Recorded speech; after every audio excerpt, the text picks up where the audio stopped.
From Hollywood, it's time now for... Johnny Dollar. Hello? Who is it? Hello? Hello? Johnny, who is it? I don't know, Countess.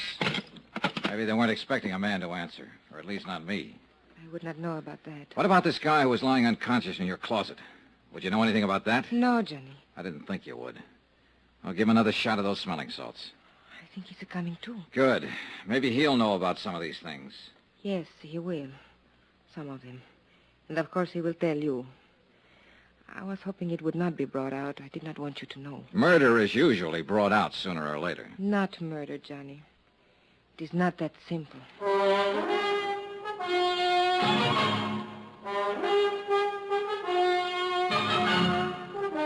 Tonight and every weekday night, Bob Bailey in the transcribed adventures of the man with the action-packed expense account, America's fabulous freelance insurance investigator. Yours truly, Johnny Dollar.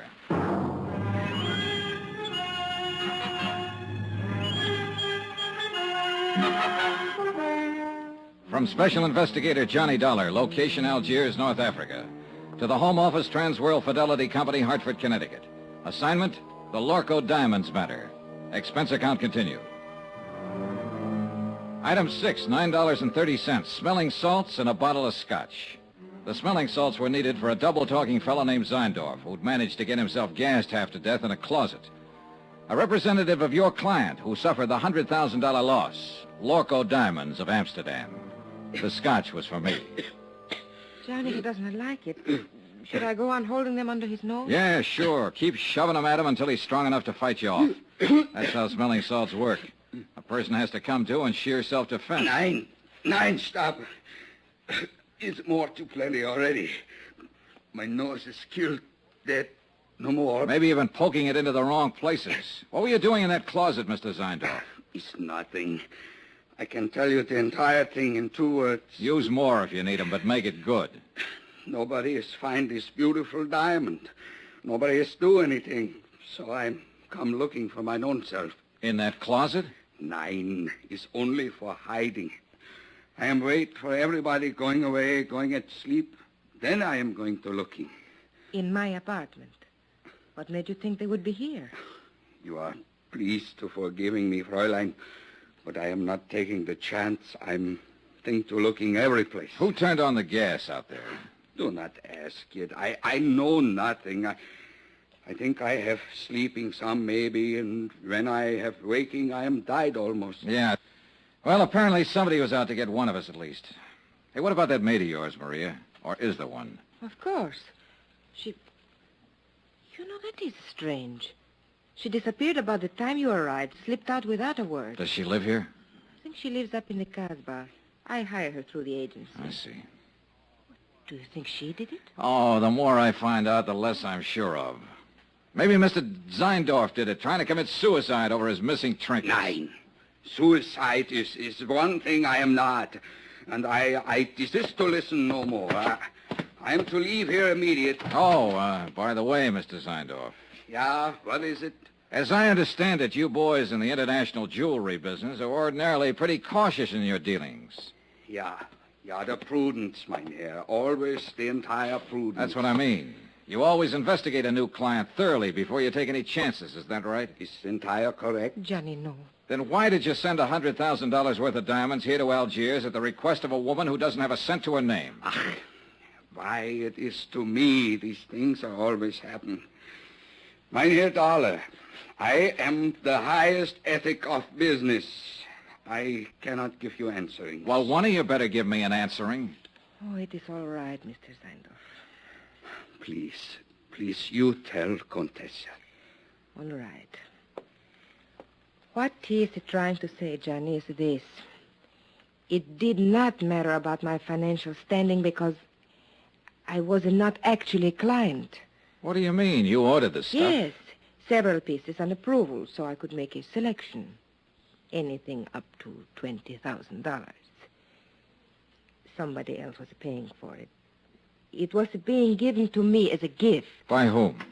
A fellow countryman of yours, a man named Charles Barrett. He's been here 3 months, lives on his yacht. Mr. Zeindorf, How did you know this man, Barrett, would pay for the diamonds? By the letter, Mynheer. What letter?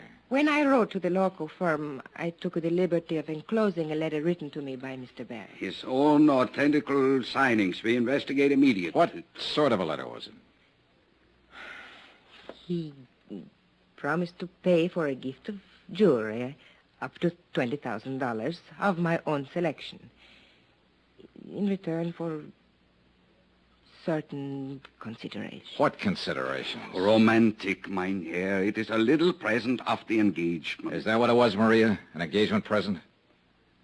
Yes. I see. I think I go now. It's too much has happened in this place. Is it all right to smoke now? Yeah, sure. The gas is cleared out. Here. Thank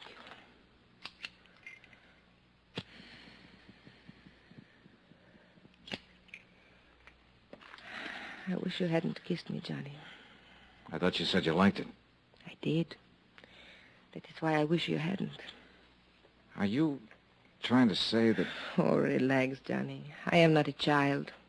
No, I have not fallen in love with you any more than you have with me. But I could, very easily. What about this man, Barrett? What's he like? Oh, an overbearing, spoiled, middle-aged little boy. The price sounds kind of high. What else is there?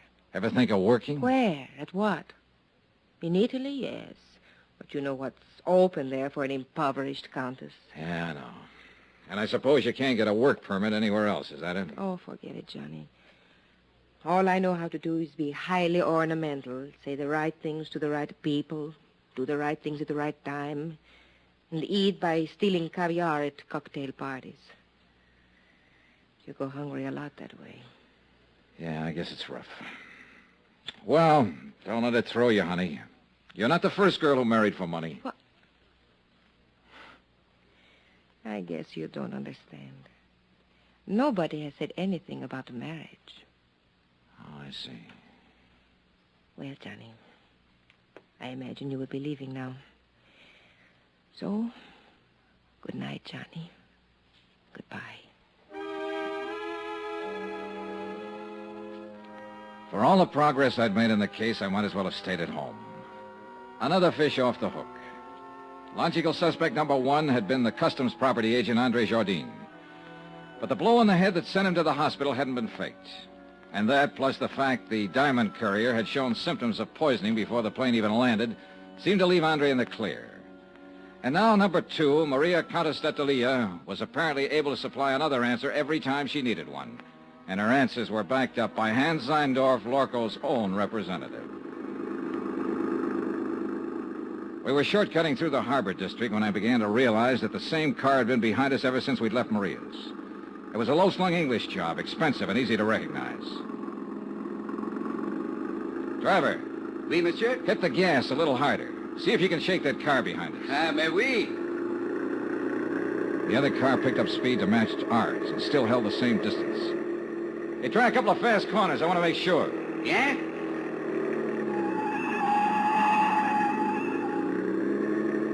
The next place where the street narrows down. Stop fast. Swing crosswise. Block off the road. I want to stop that guy and have a talk with him. Hey, you understand what I mean? Mais oui, monsieur. Just like in the movies. Yeah, well, something like that. Hey, there's a place coming up. Let's have a go at it. You do not worry. I will do it good. Yeah, I only hope we've seen the same movies. Now, monsieur. I was out of the cab fast and running back down the street. The other driver had jammed on his brakes and finally skidded to a stop against the curb. I reached for the handle, jerked the door open, and the man inside came out swinging. A big man, a little on the beefy side, but plenty tough. I didn't know him, never seen him before. He fought silently and fought hard, but he was a sucker for a lift. I knelt down on the pavement and started to go through his pockets. I hadn't even noticed the other car pull up. Don't you explain, Monsieur Dollar. Huh? Do you merely plan to rob him, or do you also intend to cook him and eat him? Oh, you really get around, Inspector. A policeman must socialize, monsieur. It broadens the outlook. Come, we walk. My chauffeur will take care of reviving your victim. Do you happen to know the victim? Mais oui. is Monsieur Charles K. Barrett of Chicago. Maria's ex-boyfriend. Something of the sort, I believe. How did you happen to get here so conveniently? Oh, I was following you. Farther back, of course. Then why didn't you pitch in when the fight started? And spoil such a remarkable display of fisticuffs? Okay. It is true the footwork was mediocre, but the verve, the enthusiasm, the violence, superb, monsieur. I can't quite figure you, Inspector. Well, sometime we must talk about it. Monsieur, you will be most happy to know that we have identified the person who occupied the plane seat next to the Diamond Courier. Oh? They shared a bottle of wine during the flight. Undoubtedly, that is how the poison was administered. And who is the person? A man named Bobo. Bobo? Oui. He is well known in the Casbah. He is a thief, smuggler, dope peddler, and it is said he can be hired as a killer. Have you picked him up yet? Well, I have not tried to. Why not? Why not? Monsieur, in the Casbah, at the sight of a uniform, everyone vanishes, zzt, like rabbits in their holes. The Casbah, huh? Another thing. The property agent who was struck on the head, André Jourdain, he has disappeared from the hospital. Disappeared? How? His window was open, the room was upset. It was very odd. Yeah. Well, look, Inspector, I think I'll get on back to the hotel and get some sleep. As you wish. Yeah, I'll talk to you tomorrow. Maybe. Oh, there is one more thing, Monsieur Dollar. Huh? I think perhaps I should warn you of something, in the event you should call again on the Comtesse. Warn me of what? Well, 2 days ago, I installed a dictaphone in her apartment. You what? I must admit I found your conversation this evening most entertaining. Inspector, you are a rat. Oh, please do not concern yourself in the least. I am the soul of discretion. Maybe. Monsieur, I am a Frenchman.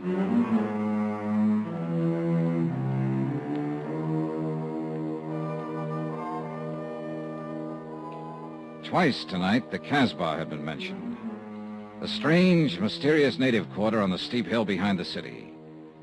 Maria had said her maid lived there.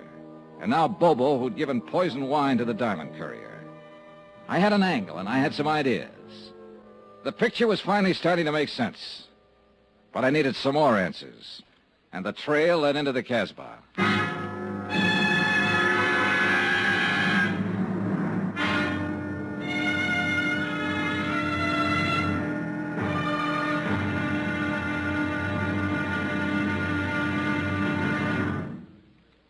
There'll be another intriguing episode in our story of the Lorcoe Diamonds matter tomorrow. Tomorrow, a bungling fool, a tightening net, and a violent death in a crooked alley of the Casbah. Join us, won't you? Yours truly, Johnny Dollar.